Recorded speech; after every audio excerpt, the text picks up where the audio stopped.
We are delighted to be joined on the show by the legendary Hans Zimmer. Thank you so much for finding some time to chat to us on the Debrief. I don't know why everybody calls me legendary. Legendary sounds like close to death, you know?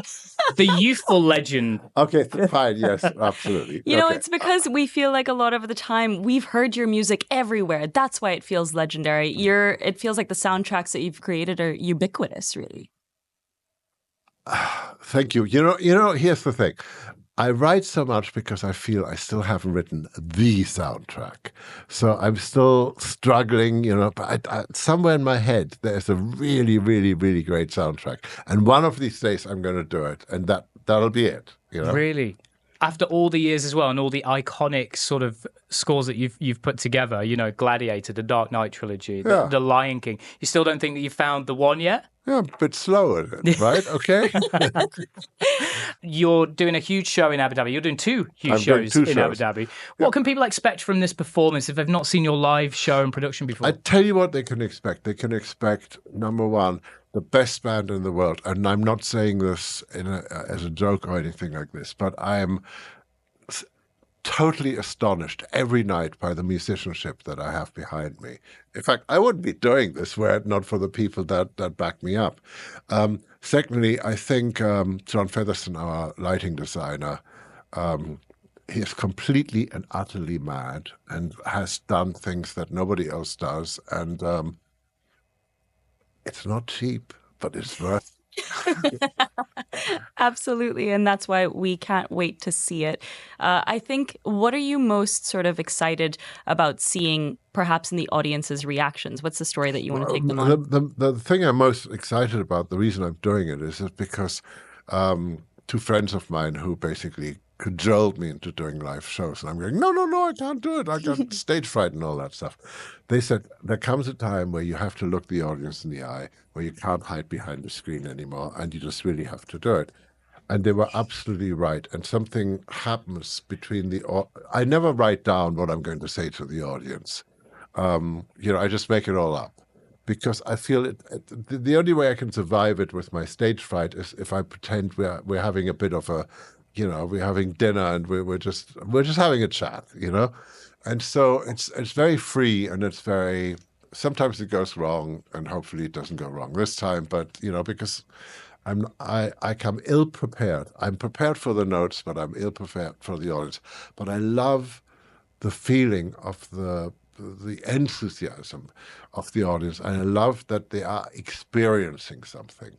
These days, it's very hard to experience something that isn't, like we made a movie here. We made a movie in Dubai. I was just about to ask about that. You were on top of the Burj Al Arab helipad. Yes. I mean, you didn't just make a movie. You were on top of one of the most iconic buildings. Did you get stage fright up there? Absolutely not.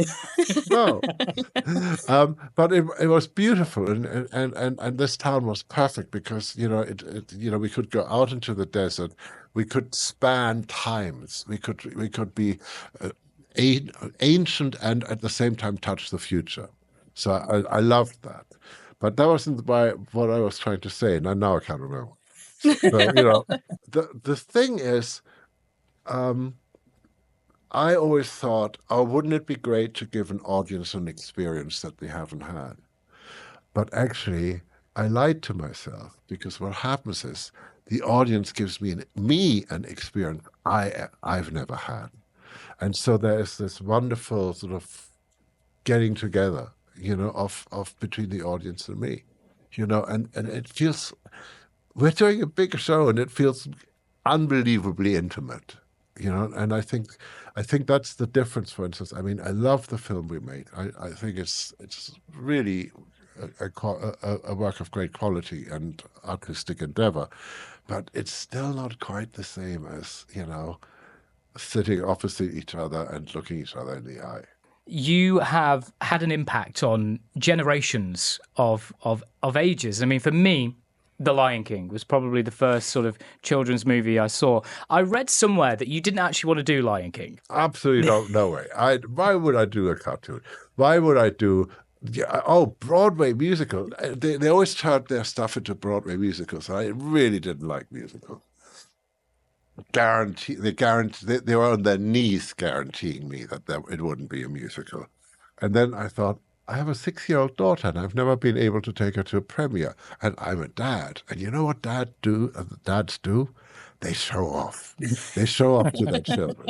So there was an opportunity, and she wasn't really interested in the movie at all. She was interested because she got to meet Mr. Bean, right? Oh. So Rowan Atkinson. So that was a very important part for her. But ultimately, I think something happened on that movie. I thought it was just going to be a joke, and then sort of in the middle, the dad dies, and my dad died when I was 6 years old, and I never dealt with it. Kids don't deal with it; they just figure out a way of locking it away. You know, you get all these shrinks and everybody going, "Oh yes, we're over the trauma now. Everything is fine." We're not over the trauma. The trauma is always there. But by working on Lion King, I had to go and face it. I had to attack it. I had to go and really figure out how to come to terms with it. And so it became actually a far more important work for me than I ever thought. And I basically wrote a requiem for my dad. Yeah. To just finish the Lion King, the guy who sings the Lion King is the guy who sang the Lion King. You know, he's the only true, you know, he is the Lion King. My friend Lebo M. You know, we wrote it together. That's beautiful. It is. So this weekend, 2 shows, huge shows in Abu Dhabi. How does it kind of go from sort of, you know, score to score between the amazing movies that you've worked on in a live setting? I sort of make it up as I go, you know, and I have and I have a great band, and they go, no, look, I wasn't. We did this huge festival, outdoor festival in California called Coachella, and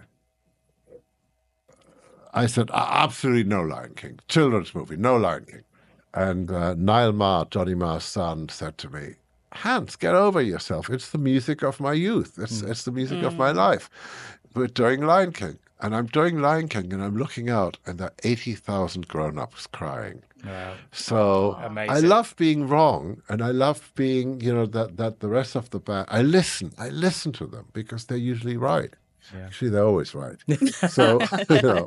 Well, Hans, it's an absolute pleasure having you in the studio. We're running out of time with you, but thank you so much for finding a few minutes to chat to us. The show's this weekend, and thank you again for coming in. It's an absolute honor to talk to you. Thank you so much.